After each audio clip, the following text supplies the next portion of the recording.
Hello friends, welcome back to my channel पाइकी पीयूष। दोस्तों, मैंने आपको शायद पहले भी बताया था कि मैं अभी आपको रिसेंटली अपडेट दूंगा कि किस वजह से मैं वीडियोस नहीं डाल पा रहा था। तो चलिए मैं बताता हूँ आपको। I have recently move to Netherlands about 2.5 months back, due to which I was unable to prepare videos. But yes, now I will be regular and I will keep you posted about everything. So ये नई series है around the Netherlands part. तो Netherlands के लिए क्या cost of living है, jobs कैसे मिल सकती हैं, रेंटल क्या है, ग्रोसरी क्या कितना मतलब कितने की आ जाती है, साथ साथ ट्रांसपोर्टेशन की क्या ऑप्शंस हैं, कितना पैसा उसमें लग जाता है, ये सारा मैं आपको डिटेलिंग इसमें मैं दे दूंगा around the cost of living in Netherlands. तो चलिए शुरू करते हैं। सबसे पहले बात कर लेते हैं हम कॉस्ट ऑफ लिविंग में रेंटल की। अगर आपको सबसे पहले आने के लिए आपको आते हैं तो आपको क्या चाहिए? घर चाहिए रहने के लिए। Now depending upon the number of people you have to buy a house or rent a house I should say. तो accordingly you have to see के कितने लोग हैं। मान लीजिए आप सिंगल आ रहे हैं तो सिंगल के पास आपके पास ऑप्शन होती है कि आप शेयर्ड में भी रह सकते हैं। जैसे 3 कमरों का या 4 कमरों का घर है, उसमें एक एक कमरा सब ले लेते हैं और वो मतलब पूरा एक तरह से आप मान लीजिए 2000 यूरो का घर है तो आपको 500 यूरो का पड़ जाएगा अगर आप 4 लोग शेयर कर रहे हैं, एक्सक्लूडिंग यूटिलिटीज़। तो एक्सक्लूडिंग यूटिलिटीज़ मैं इसलिए कह रहा हूँ क्योंकि अराउंड 150 से 250 के बीच में यूटिलिटीज़ का भी खर्चा आ जाता है। यूटिलिटीज़ में आपका जो जो आता है वो मैं आपको अभी लेटर स्टेज पे बताऊंगा। तो सिंगल अगर आप आ रहे हैं तो आप एक रूम भी शेयर करके रह सकते हैं, आप स्टूडियो अपार्टमेंट ले सकते हैं, या फिर आप चाहें तो दो 1 BHK 2 रूम भी ले सकते हैं, बट वो ज़्यादा बड़ा होगा, कोई फ़ायदा नहीं है। अगर आप कपल आ रहे हैं तो आप बिल्कुल आप 1 BHK में बिल्कुल रह सकते हैं, स्टूडियो अपार्टमेंट में भी रह सकते हैं। स्टूडियो अपार्टमेंट 2 लोग ऐसे शेयर नहीं कर सकते कि अगर आप कपल नहीं है, 2 दोस्त मिल के ले रहे हैं तो ऐसा यहाँ पे अलाउड नहीं है। अगर हाँ आपका टेनेंट जो है वो मान जाए और वो अग्री कर जाए तो फिर आप फिर भी ले सकते हैं, वरना आप ऐसे यहाँ पे घर नहीं ले सकते। साथ में मैं आपको बता देता हूँ कि टेंटेटिव कॉस्ट क्या होती है। अगर आप शेयर्ड अकोमोडेशन लेते हैं, अगर आप सिंगल आ रहे हैं और आपको शेयर करना है तो आपको जो चार्जेस पड़ते हैं वो अंदाज़न जो ऑल इंक्लूसिव मैं बताता हूँ आपको, कुछ 650-700 रुपये से 700 यूरो से लेकर आपको अप्रॉक्सीमेटली पड़ जाता है 850-900, 950 के आसपास मैक्सिमम शेयर्ड अकोमोडेशन में। इसमें सब कुछ इंक्लूडेड होता है, आपका बिजली, पानी, टैक्स जो गार्बेज का होता है, साथ में आपका हीटिंग का बिल जो होता है वो भी इंक्लूडेड हो जाता है, इंटरनेट जो होता है घर का वो भी इंक्लूडेड हो जाता है। तो तकरीबन आपको एवरेज जो होती है इसकी 850-800 यूरो के अराउंड होती है। इससे कम में आपको शेयर्ड अकोमोडेशन नहीं मिल पाता है, ठीक है। और अगर हम बात करते हैं स्टूडियो अपार्टमेंट की, पहले 6 महीने पहले एक अलग कहानी थी, अब काफ़ी कुछ बदल चुका है। और अब जो है कॉस्ट ऑफ लिविंग थोड़ा महंगा हो गया है कोविड के बाद से भी। हालांकि कोविड ख़त्म नहीं हुआ है बट स्टिल, तो अंदाज़ा जो अभी इसमें जो खर्चा आ रहा है वो, अगर आप स्टूडियो अपार्टमेंट लेते हैं तो वो 12,500, 1100, मतलब आप 1100-1150 से लेकर 14,500-14,500 के यूरो के बीच में आपको एक स्टूडियो अपार्टमेंट मिल जाता है, डिपेंडिंग कि कितना बड़ा है, क्या उसमें फैसिलिटीज़ हैं उसे अकॉर्डिंगली। हालांकि फुली फर्निश्ड ही मिलता है बट स्टिल डिपेंडिंग कि कहाँ पे है, क्या है, बस स्टॉप के कितने पास है, ट्राम स्टेशन के कितने पास है, उस अकॉर्डिंगली उसके प्राइसेस होते हैं। चलिए इसके बाद हम बात कर लेते हैं 1 बेडरूम अपार्टमेंट की, यानी 1 BHK। 1 BHK की अगर हम बात करें तो वो भी जो रेंज होती है वो तकरीबन 1300 से लेके 1700 के आसपास में 1 BHK जो यहाँ पे आजकल मिल रहा है वो है। सिटी के जितना पास रहेंगे, एम्स्टर्डम में अगर मेन जो सिटीज़ हैं एम्स्टर्डम, रॉटरडैम, या फिर आपका ये यूत्रेक, अगर आप यहाँ पे रहते हैं तो काफ़ी एक्सपेंसिव रहता है। अगर जितना थोड़ा सा दूर चले जाते हैं सिटी से, थोड़ा सा रेंट कम हो जाता है, ठीक है। साथ में हम बात कर लेते हैं, चलिए अगर आपको 2 BHK लेना है तो अगर आपको 2 BHK लेना है, आप फैमिली के साथ आए हुए हैं, तो अगर आप एक कपल हैं और आपका एक बच्चा या 2 बच्चे हैं तो आपको 2 बेडरूम से कम नहीं लेना पड़ेगा। यहाँ पे आपको मिनिमम 2 बेडरूम की रिक्वायरमेंट आपको पड़ेगी। उसके लिए आपको क्या करना पड़ता है कि आपको अकॉर्डिंगली 2 BHK का घर देखना पड़ता है। अकॉर्डिंगली तभी आप उसमें रह सकते हैं, क्योंकि आपका जो रजिस्ट्रेशन होता है वो यहाँ की लोकल म्यूनिसिपैलिटी जो होती है उस एरिया की वहाँ पे होता है, जिसको यहाँ पे गिमेंते कहते हैं। म्यूनिसिपैलिटी को गिमेंते कहते हैं यहाँ पे। तो आपको वहाँ पे जाना पड़ता है और जितने भी लोग रह रहे हैं वो अकॉर्डिंगली अपना रजिस्ट्रेशन वहाँ पे कराते हैं। अब जो 2 BHK है उसकी कॉस्ट क्या है? 2 BHK देखिए, अगर आपको लेना है तो कुछ नहीं पता, अराउंड 1800 से लेकर आपको 2400 के बीच में फुली फर्निश्ड 2 BHK मिल सकता है। 16 1650 को भी मिल सकता है, बट जो अल्टीमेटली वो ऑल इंक्लूसिव लैंड करेगा वो तकरीबन 1750 1800 के आसपास ही करता है। तो आप मान के चलिए 1750 से लेकर 2400 के आसपास आपको मिल जाता है। जितने आप बड़े घर लेते रहते हैं उसमें अकॉर्डिंगली अगर आप देखेंगे तो आपको थोड़ा सा सस्ता पड़ता है। अगर आप मान लीजिए 4 बेडरूम भी ले लेते हैं तो 4 बेडरूम आपको 27-2800 के आसपास, 25-2600 के ऊपर कुछ भी मिलना शुरू हो जाता है, जो 3-3,500 यूरो तक भी जाता है। डिपेंड करता है कहाँ पे आप ले रहे हैं, कैसा ले रहे हैं, उसके ऊपर डिपेंड करता है। आप पूरा का पूरा रो हाउस लेना चाहें, इंडिविजुअल हाउस लेना चाहें, या फिर आप अपार्टमेंट लेना चाहें, उसके रेट्स अकॉर्डिंगली वेरी करते हैं।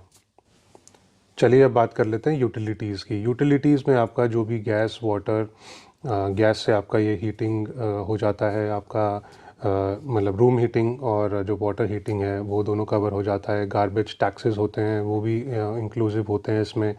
साथ में आपका वाटर का बिल जो है, ये सारी चीज़ें, इलेक्ट्रिसिटी का बिल है, ये सारी चीज़ें आ जाती हैं आपकी यूटिलिटीज़ में। अब ये कितना खर्चा होता है ये डिपेंड करता है of course the number of people living in the house, size of the house and all.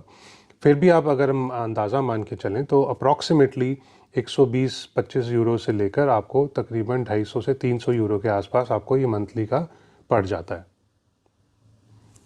चलिए नेक्स्ट बात कर लेते हैं हम इंटरनेट बिल की, जो बहुत ही ज़्यादा रिक्वायर्ड रहता है। इंटरनेट बिल, अब ब्रॉडबैंड, अगर लोकल लैंडलाइन की घर पे हम बात करें तो बहुत ऑप्शंस हैं यहाँ पे।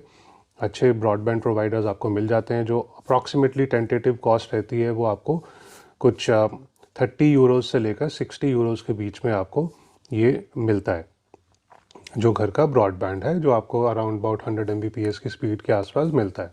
तो 50-60 आप मान के चलिए, 30 से 60 के बीच में आपको ऑप्शंस मिलती हैं। वो डिपेंड करता है आप कौन सा प्लान ले रहे हैं, कौन से प्रोवाइडर के पास जा रहे हैं, तो इतने में आपका हो जाता है। साथ में हम बात कर लेते हैं मोबाइल के लिए। अगर हम मोबाइल भी अब आते हैं तो आपको मोबाइल भी लेना ही पड़ेगा। तो मोबाइल अगर आपको लेना है तो सिम कार्ड, मतलब तो सिम कार्ड के लिए आपको बहुत सारे ऑप्शंस हैं यहाँ पे। टी मोबाइल, वोडाफोन, लेबारा, बहुत सारे ऑप्शंस हैं। तो आप कोई भी प्रोवाइडर का लेते हैं अगर, तो आपको कम से कम 10 यूरो से 30 यूरोज़ के बीच में ऑफकोर्स आपको ये भी पड़ जाता है, डिपेंडिंग कि आपको क्या कॉल्स करनी है, कितनी कॉल्स करनी है, कितना आपको डेटा चाहिए, इंटरनेशनल कॉलिंग चाहिए या नहीं चाहिए। ये सारी चीज़ें मिला के आपको अप्रॉक्सीमेटली 10 से 30 यूरोज़ के बीच में आपको ये पड़ जाता है। कुछ कंपनीज ऑफ़र भी देती हैं कि हम आपको लैंडलाइन का भी कनेक्शन दे देंगे, आपको टीवी का भी कनेक्शन दे देंगे, और आपको मोबाइल का भी कनेक्शन दे देंगे। तो जैसे इंडिया में भी चलता है एयरटेल, जियो वगैरह, तो इसी तरह से यहाँ पे भी ऑप्शन अवेलेबल हैं। बट अल्टीमेटली जो आपका जो एक्सपेंस आता है वो अराउंड 30 से 60 यूरोज़ के बीच में आता है लैंडलाइन का, जो ब्रॉडबैंड कनेक्शन होता है। बट आपको ओवरऑल अगर देखें, अगर सारा पैकेज भी आप ले लेते हैं तो 60 यूरोज़ से अंडर ही आपको मिल जाना चाहिए मंथली।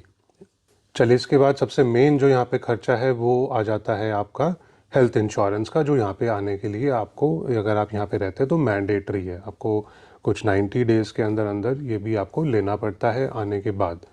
तो जितना जल्दी आप ले लेंगे उतनी जल्दी आप कवर कर सकते हैं यहाँ पे मेडिकल फैसिलिटीज़ को। तो यहाँ पे हेल्थ इंश्योरेंस फ्री नहीं है।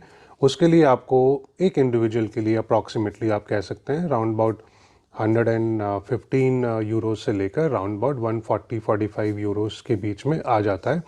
डिपेंड्स अगेन कि आप उसमें क्या ले रहे हैं। जैसे नॉर्मल हेल्थ इंश्योरेंस आपको 115 से 125-30 के बीच में यूरोज़ में मंथली मिल जाता है। ईयरली कोई प्लान नहीं होता है यहाँ पे। साथ में एडिशनली अगर आपको टीथ का लेना है तो आप टीथ के लिए दांतों के लिए आप 10-15 यूरो एक्स्ट्रा देंगे तो आपको वो एक कवरेज मिल जाती है। आइज़ के लिए लेना है तो आपको एडिशनली 10-15 यूरो देते हैं तो आपको वो भी मिल जाता है। तो अल्टीमेटली आपको जो है वो अगर नॉर्मल लेते हैं बेसिक इंश्योरेंस तो आपको 120 के अप्रॉक्सीमेटली मिल सकता है। और बाकी अगर आप और भी चीज़ें इसमें लेना चाहते हैं जैसे आइज़ का या टीथ का या किसी भी चीज़ का आपको इंक्लूड कराना है तो आप वो करा सकते हैं, बट उसके लिए आपको एडिशनल पैसा देना पड़ेगा हर महीने, जो आपको अप्रॉक्सीमेटली 140 से 150 के आसपास ऑल इंक्लूसिव आएगा। इसके बाद जो सबसे मेन खर्चा जो हम कहते हैं वो आ जाता है आपका ट्रांसपोर्टेशन का। ट्रांसपोर्टेशन यहाँ पे बहुत अच्छा है नेदरलैंड्स में। ट्रांसपोर्टेशन में आपके पास बसेस, ट्रैम, ट्रेन, मेट्रो और इंटरसिटी सब कुछ आपके पास ऑप्शंस हैं यहाँ पे जो आप यूज़ कर सकते हैं। बहुत कनेक्टिविटी बहुत अच्छी है और बहुत बढ़िया ट्रांसपोर्टेशन सिस्टम है यहाँ पे नेदरलैंड्स में। इसके लिए जो अप्रॉक्सीमेटली आपको खर्चा आता है वो कह सकते हैं आप अराउंड अबाउट 60 to 100 यूरोज़ के बीच में आपको आ सकता है, डिपेंडिंग अपॉन आप कितना कम्यूट करते हैं, कितना आना जाना आप करते हैं, कहाँ जाते हैं कहाँ नहीं जाते हैं। वैसे तो पासेस भी मिल जाते हैं अगर आप एक जोन से दूसरे जोन जा रहे हैं, जैसे आपको एक जोन में आपका घर है और दूसरे जोन में आपका ऑफिस है, अगर आप रेगुलरली वहीं पे कम्यूट करते हैं तो आपको शायद 70-80 यूरोज़ के आसपास का एक मंथली पास भी मिल जाता है जो आप यूज़ कर सकते हैं। नहीं तो ट्रैवल कार्ड्स हैं, बहुत सारी ऑप्शंस हैं कि आपको मिल जाता है, वीकेंड कार्ड्स मिल जाते हैं या फिर आपको 3 दिन का ट्रैवल कार्ड मिल गया इन एंड अराउंड नेदरलैंड्स के, आपको कहाँ कहाँ पे घूमना है। तो अकॉर्डिंगली आपको यहाँ पे सब देखना पड़ता है कि क्या प्राइसेस आपको कैसे रह रहे हैं, कहाँ रह रहे हैं, अकॉर्डिंगली आप वो ले सकते हैं। चलिए, इसके बाद ऑप्शन आ जाती है आपके पास एक और जो ट्रांसपोर्टेशन में जो यहाँ पे बहुत नॉर्मल है वो है साइकिल। तो यहाँ पे नॉर्मल साइकिल, इलेक्ट्रिक साइकिल, हर तरह की आपको साइकिल मिल जाती है, बहुत कॉमन है यहाँ पे। सिटी बाइसिकल्स ज़्यादातर यहाँ पे लोग चलाते हैं, जो एक नॉर्मल थोड़ा सा एटलस साइकिल नहीं होती थी हमारे इंडिया में, होती है अभी भी, कुछ उस तरह का उसका हैंडल होता है, थोड़ा अजीब लगता है देखने में, बट हाँ एटलस साइकिल नहीं है वो, मतलब वो काफ़ी अच्छी गियर वाली साइकिल्स होती हैं, नॉर्मल भी होती हैं, बट उसका थोड़ा सा हैंडल उस तरह से होता है, थोड़ा सा टिल्टेड अंदर की तरफ। नॉर्मल आपको स्ट्रेट बार हैंड साइकिल्स भी मिल जाती हैं, दूसरी तरह की अभी आपको साइकिल्स मिल जाती हैं। बेसिकली आपको यहाँ पे सेकेंड हैंड बाइसिकल्स भी मिल सकती हैं, बहुत आराम से मिल जाती हैं, राउंड अबाउट 40-50 यूरो से लेकर आपको 250, 300, 400 तक सेकेंड हैंड बाइसिकल्स यूरोज़ में मिल जाती है। डिपेंड कि आपको कौन सी चाहिए, किस तरह की चाहिए, कितनी पुरानी है, क्या फ़ीचर हैं उसके। इलेक्ट्रिक बाइसिकल्स भी मिल जाती है बैटरी वाली, जिसमें अलग अलग रेंजेस हैं फिर, तो ये ऑप्शंस भी आपके पास यहाँ पे होती हैं, तो आप इसका भी खर्चा थोड़ा सा मान सकते हैं। चलिए, इसके बाद बात कर लेते हैं सबसे पहले जो मेन इम्पॉर्टेंट चीज़ है, खाना। खाना भी खाएंगे तो खाना तो चाहिए, तो एक ये भी एक मेजर कैटेगरी है खर्चे की। अप्रॉक्सीमेटली मैं आपको बताता हूँ, यहाँ पे फूड ऑप्शंस बहुत हैं। अगर आप इंडियन खाते हैं तो थोड़ा सा आपको एक्सपेंसिव ज़्यादा पड़ेगा। अगर आप यहाँ के लोकल जो डच फूड है वो अगर आप खाते हैं तो आपको फिर भी कंपैरेटिवली काफ़ी सस्ता पड़ेगा इंडियन के मुकाबले। अप्रॉक्सीमेटली एक आदमी का खर्चा जो है यहाँ पे अराउंड अबाउट 250 यूरोज़ आप मान सकते हैं। कपल हैं तो अराउंड अबाउट 300 to 350 यूरोज़ में आपका खाना जो है महीने का हो जाता है, डिपेंडिंग अपॉन ऑफ कोर्स कि आप क्या खाते हैं, कितना बाहर का। एडिशनली आप स्वीट्स, डेजर्ट्स, ये वो बहुत सारी चीज़ें होती हैं। फिर भी अगर आप एक कपल हैं तो कपल के हिसाब से मैं आपको बताता हूँ कि कपल के हिसाब से आपको around about 300 to maximum 400 euros में आपका खाना आराम से महीने का हो जाता है। अब बात कर लेते हैं और मेजर सेगमेंट की, क्या अगर आप खाना खाते हैं लेकिन आप खाना डाइन आउट करने के लिए बाहर जाते हैं कि ठीक है महीने में 2-3 बार 4 बार अगर आप बाहर जाते हैं तो आपको जो एक कपल है, कपल के लिए जो आपको अप्रॉक्सीमेटली जो पैसे देने पड़ेंगे वो अराउंड अबाउट 30 टू 50 यूरोज़ के आसपास आपको एक मील पड़ जाती है कपल के लिए, which is of course expensive, but still अगर आप बाहर जाते हैं तो अप्रॉक्सीमेटली आपको इतना देना पड़ जाता है। ठीक है, तो ये सारे पॉइंट्स मैंने अभी कवर कर लिए हैं और आपको मेजरली सारा चीज़ें बता दी हैं। जो मेजर एक्सपेंस होता है यहाँ पे वो इन चीज़ों का ही होता है। उसके अलावा तो ऑप्शंस होती हैं, जैसे आपके पास कुछ आपने घर का इंश्योरेंस कराना है, अब अगर आप रेंट में रह रहे हैं तो रेंटल पे हैं तो आप वो नहीं कराएंगे, वो ऑफकोर्स आपका लैंडलॉर्ड कराएगा। अगर थेफ्ट इंश्योरेंस है तो वो करवाएगा, आपको ऐसा कराने की ज़रूरत नहीं होती। बट हाँ, अपना घर अगर आप लेते हैं तो उसके आप फिर भी आप करवा सकते हैं। तो उसके लिए मैं एक अलग वीडियो बनाऊंगा, ये कुछ ज़्यादा लंबा वीडियो हो जाएगा नहीं तो। और स्कूल्स का ऑफ कोर्स खर्चा होता है, आपके बच्चे हैं तो आप स्कूल्स, तो डच स्कूल यहाँ पे बिल्कुल फ्री हैं, बट प्राइवेट स्कूल्स काफ़ी महंगे हैं, सेमी प्राइवेट भी हैं, वो भी महंगे ही बोलूँगा मैं उनको। तो ये सारी चीज़ें हैं, इसके लिए मैं एक अलग वीडियो बनाऊंगा, आपको उसमें अपडेट पूरा दूंगा कि और क्या क्या खर्चे हैं, या स्कूल्स के बारे में, या जो भी चीज़ें हैं उनके बारे में आपको मैं अपनी आने वाली वीडियोस में बताऊंगा।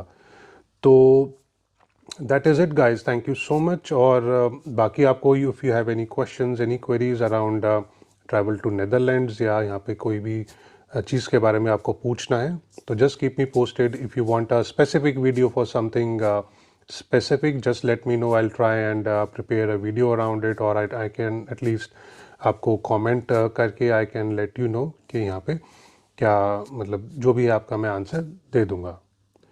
तो that is it guys, thank you so much for watching this video, and please, if you find this video good, please do hit the like button, do subscribe to my channel. Thank you so much, and take care, stay blessed, bye bye.